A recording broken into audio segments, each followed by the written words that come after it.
Hello guys, welcome back in our next video and today we are talking about Inhumans episode 5. So get set go.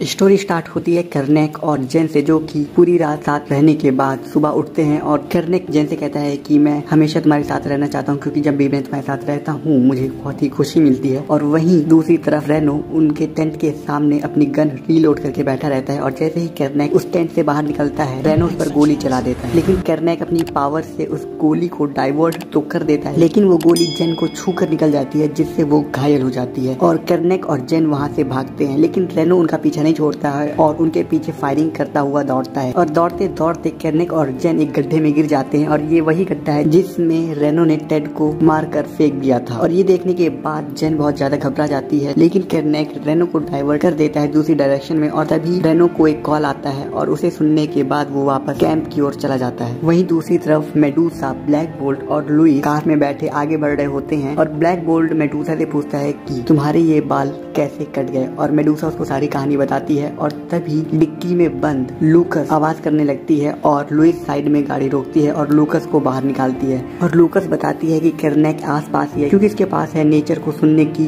Power और वो अपने अंदर से एक एको निकालती है। इस एको की मदद से वो ये जान गई है कि कर्नेक आसपास ही है और ब्लैक बोल्ट और मेडूसा कर्नेक की तरफ बढ़ने लगते हैं लूकस को लेकर। थोड़ी दूर आगे चलने के बाद लूकस का कॉम्बलिंग ब्लिंक करने लगता है और लूकस जैसे ही कॉम्बलिंग रिसीव करने वाली होती है तभी मेडूसा उसका कॉम्बलिंग छीन लेती है और रिसीव करती है और दूसरी तरफ है मैक्सिमस और मेडूसा की आवाज सुनकर मैक्सिमस के होश उड़ जाते हैं और मेडूसा मैक्सिमस से कहती है कि अगर तुमने क्रिस्टल को कुछ भी किया तो मुझसे बुरा कोई नहीं होगा। और मैक्सिमस इसी बात का फायदा उठाता है कि मेडूसा को ये नहीं पता है कि क्रिस्टल एटिलैंड से भाग चुकी है और मैक्सिमस कहता है कि क्रिस्टल यहाँ पर बहुत ज्यादा सुरक्षित है और तुम्हें उसकी चिंता करने की कोई जरूरत नहीं है। और ब्लैक बोल्ट इशारों में मेडूसा से कुछ कहता है और मेडूसा मैक्सिमस से कहती है कि ब्लैक बोल्ट कह रहा है कि जब वो एटिलैंड वापस आएगा तो उसके पास तुम्हारे लिए कुछ शब्द है। और ये सुनने के बाद मैक्सिमस की हवा टाइट हो जाती है और वो कहता है कि मैं भी बहुत ज्यादा उत्सुक हूँ बातें करने के लिए। और ये सुनने के बाद ब्लैक बोल्ट कॉम्बलिंग को छीन कर तोड़ देता है, जबकि लुइस उस कॉम्बलिंग की वर्किंग देखना चाहती थी और वो ये नहीं चाहती थी कि कॉम्बलिंग टूट जाए। वहीं दूसरी तरफ क्रिस्टल, डेव और एड्रे लॉक जॉ के साथ हैं और क्रिस्टल कहती है कि लॉक जॉ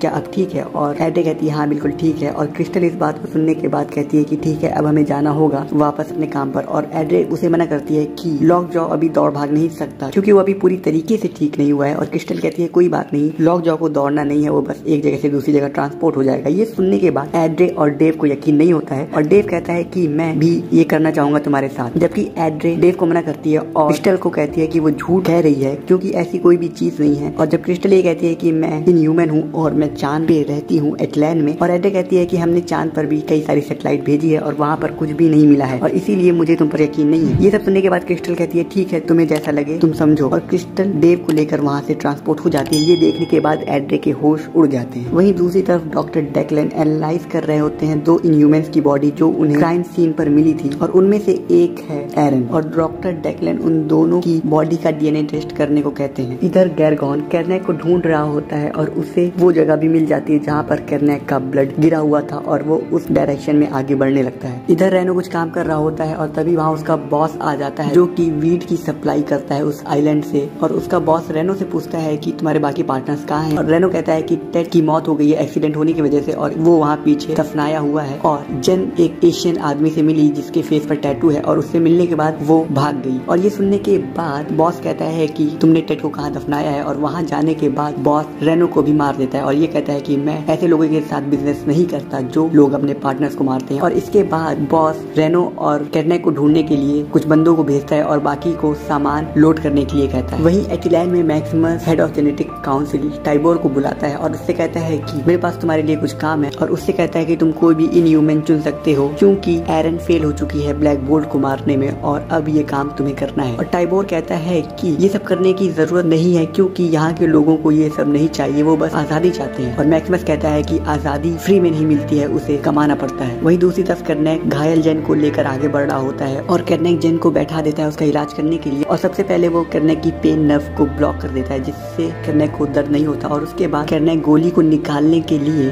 जेन की पीठ पर ऐसी जगह प्रेस करता है जिससे गोली खुद ब खुद बाहर निकल आती है। वहीं डॉक्टर डेक्लन डीएनए टेस्ट को एनालाइज कर रहा होता है और उसे पता चलता है कि इन लोगों के डीएनए में भी ब्लैक बोल्ट के डीएनए से बहुत ज्यादा सिमिलैरिटी है, बट फीमेल डीएनए में कुछ डिफरेंस है। और डॉक्टर डेक्लन ये सब देख ही रहा होता है, तभी एरन अचानक से उठ जाती है और अपनी बॉडी को पूरी तरीके से ठीक कर लेती है और डॉक्टर डेक्लन का गला पकड़ लेती है और उससे पूछती है कि तुम कौन हो और तुमने सैमस के साथ क्या किया है। और तब डॉक्टर डेक्लन बताता है कि मैं तो बस उसके बारे में जान रहा था और मुझे उसकी बॉडी मिली एक बॉम्ब एक्सप्लोजन के पास। एरन डॉक्टर डेक्लन से पूछती है ब्लैक बोल्ट कहाँ है और तब डॉक्टर डेक्लन एरन को कहता है कि मैं तो उसकी मदद कर रहा हूँ, मुझे नहीं पता वो कहाँ है। और तभी वहाँ पे खड़ा डॉक्टर डेक्लन का एम्प्लॉय एरन पर हमला करने की सोचता है, लेकिन एरन उसे मार देती है उसी के चाकू से। वहीं दूसरी तरफ कैर्नेक और जेन वापस कैंप की ओर बढ़ते हैं और कैर्नेक जेन को रोकता है क्योंकि उसे परफेक्ट एंडिंग नहीं दिख रही है उस प्लान की जिसमें वो आगे बढ़ रहे हैं कैंप की ओर। और जेन कहती है कोई बात नहीं और जेन कैर्नेक को हिम्मत देती है और वो दोनों कैंप की ओर बढ़ते हैं। वहीं दूसरी तरफ एरन मैक्सिमस को कॉल करती है और मैक्सिमस ये चाहता है कि एरन डॉक्टर डेक्लन को कुछ भी ना करे और एरन ब्लैक बोल्ट को ढूंढे और उसे मार दे। और साथ ही साथ डॉक्टर डेक्लन को भी नहीं पता चलना चाहिए कि एरन मैक्सिमस के लिए काम कर रही है, क्योंकि वो इस बात को नहीं समझेगा कि एरन वहाँ पर क्यों गई है। और जब एरन ठीक है मैक्सिमस कहती है और तब मैक्सिमस उसे फिर से याद दिलाता है कि वो राजा है सबका। वहीं दूसरी तरफ मॉर्टिस फ्लोरा सैमी को कैद करके आगे बढ़ रहे होते हैं और तभी मॉर्टिस को कॉल आता है एरन का और एरन उससे पूछती है कि वो कहाँ है और मॉर्टिस बताता है कि वो सैमी के साथ है, जो कि कह रहा है कि वो ब्लैक बोल्ट का फ्रेंड है। और एरन उन लोगों को कहती है कि तुम जल्द से जल्द मेरे पास आओ क्योंकि सैमी की जरूरत पड़ेगी उन लोगों को। इधर कैर्नेक और जेन कैंप में बैठे होते हैं और तभी वहाँ पर एक कार के आने की आवाज सुनाई देती है और वो लोग छुप जाते हैं कैंप के अंदर। और जेन उन लोगों को देख कर ये समझती है कि वो वहाँ पर चोरी करने आए हैं और कैर्नेक कहता है कि तुम यहाँ पे छुपी रहो और मैं इन लोगों को देखता हूँ। वहीं दूसरी तरफ लॉक जॉ क्रिस्टल और डेव को लेके पहुँचता है एक बीच के किनारे पर और वहाँ पर क्रिस्टल और डेव एक साथ कुछ वक्त बिताते हैं जहाँ पर वो उन लोगों की क्लोजनेस और बढ़ जाती है। और वहीं दूसरी तरफ बॉस के आदमी वीट को अपने कार में लोड कर रहे होते हैं और अचानक से कैर्नेक उन पर हमला कर देता है। और कुछ देर की फाइट के बाद जब कैर्नेक कमजोर पड़ने लगता है तब जेन वहाँ पर रखी सारी वीड में आग लगा देती है जिससे वो लोग आग को बुझाने में लग जाते हैं और कैर्नेक और जेन वहाँ से भागने लगते हैं। लेकिन भागते भागते उन लोगों का बॉस कैर्नेक को पीछे से हमला करके रोक देता है और कैर्नेक जमीन पर गिर पड़ता है। वहीं दूसरी तरफ ब्लैक बोल्ट मेडूसा लुइस और लूकस आगे बढ़ रहे होते हैं कैर्नेक की ओर और लुइस लूकस से पूछती है कि तुम ये सब कैसे कर लेती हो और मेडूसा कहती है कि ये सब टेरेजेनेसिस तय करती है। और साथ ही साथ मेडूसा ये भी कहती है कि कोई भी सोसाइटी परफेक्ट नहीं होती है, हाँ हमने गलती की है और हम गलती सुधार रहे हैं और चेंजेस करते हैं अपनी सोसाइटी में ताकि वो बेहतर हो सके। और लूकस कहती है कि तुम्हारे लॉ सही नहीं है जब मैक्सिमस चेंज लाना चाहता है। और मेडूसा कहती है कि क्या वो मैक्सिमस नहीं था जिसने तुम्हारे गिफ्ट का यूज किया और यहाँ भेजा हमें ढूंढने के लिए। और ये सुनने के बाद लूकस वहाँ से मुंह फेर कर आगे बढ़ जाती है। वहीं दूसरी तरफ टाइबर मैक्सिमस के पास कुछ इनह्यूमंस की लिस्ट लेके पहुंचता है जो कि मैक्सिमस के मिशन में फिट बैठ सकते हैं और जिसमें से ब्रुनाजा के फादर भी हैं जो कि स्ट्रेंथ लेवल में 8 पर हैं। और मैक्सिमस टाइबर से कहता है कि तुम्हारा काम अच्छा है और तुम्हें अपनी आजादी को कमाना होगा जैसे मैंने कमाया। मैंने एटलैन के लिए अपना सब कुछ सेक्रीफाइस कर दिया, अपनी फैमिली के अगेंस्ट गया और उन्हें मारने के लिए एरन को भी भेजा। और टाइबर कहते हैं कि कुछ इनह्यूमंस ये कह रहे हैं कि क्या ये सब एटलैन के लिए अच्छा है या फिर सिर्फ मैक्सिमस के लिए। ये सुनने के बाद मैक्सिमस बहुत ज्यादा गुस्सा हो जाता है और टाइबर को वहाँ से जाने के लिए कहता है। और इसके बाद मैक्सिमस बहुत ज्यादा इमोशनल भी हो जाता है और अपने फादर के स्टैचू के सामने खड़ा होकर काफी इमोशनल हो जाता है और अपने इमोशंस को जाहिर करता है, जिसमें वो ये कहता है कि जब सब लोगों ने मुझे छोटा समझा क्योंकि मेरे पास कोई एबिलिटी नहीं, क्योंकि अगर मेरे पास कोई एबिलिटी होती, कोई पावर होती तो मैं भी राजा बन सकता था और मैंने आज सब कुछ सेक्रीफाइस कर दिया है, अपने भाई को धोखा दिया है, अपने कजिन को और अपनी फैमिली को भी सेक्रीफाइस कर दिया है सिर्फ और सिर्फ एटलैन के लिए। वहीं दूसरी तरफ हम देखते हैं कैर्नेक को जो कि एक पेड़ से लटका हुआ है और बॉस और उसके आदमी वहाँ पर कैर्नेक से पूछ रहे हैं कि वो कौन है और कैर्नेक उन्हें बताता है सारी सच्चाई कि वो कौन है और कहाँ से आया है। और उन लोगों को लगता है कि कैर्नेक मजाक कर रहा है और वो लोग कैर्नेक को मारने लगते हैं। और तभी वहाँ पर पहुंच जाता है गैरगॉन और गैरगॉन अपनी पावर की मदद से कैर्नेक और जेन को छुड़ा कर वहाँ से निकलता है। वहीं दूसरी तरफ हम देखते हैं मॉर्टिस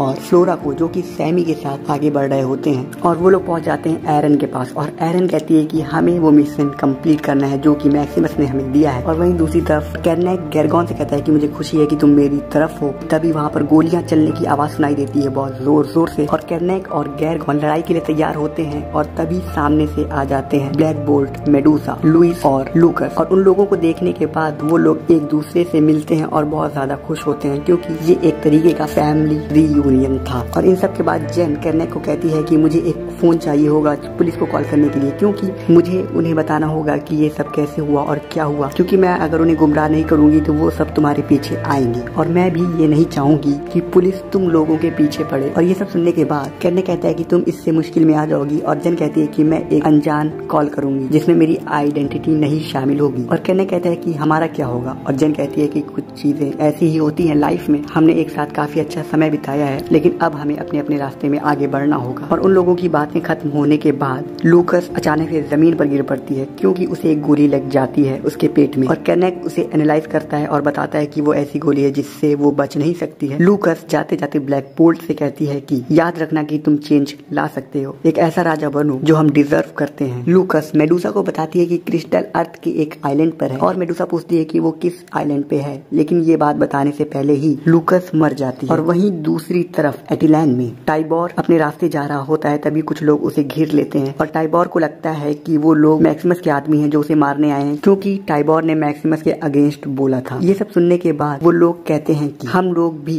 एटिलैंड के झूठे राजा को खत्म करना चाहते हैं और इसीलिए हमें तुम्हारा गाइडेंस और असिस्टेंस चाहिए। और यहाँ खत्म होती है इनह्यूमंस एपिसोड 5 की story. I hope you all like this video. If you did, hit the like button, comment your opinion, share this video and subscribe to Cineologist for more future content। मिलते हैं आपसे अगली video में, तब तक के लिए बाय बाय।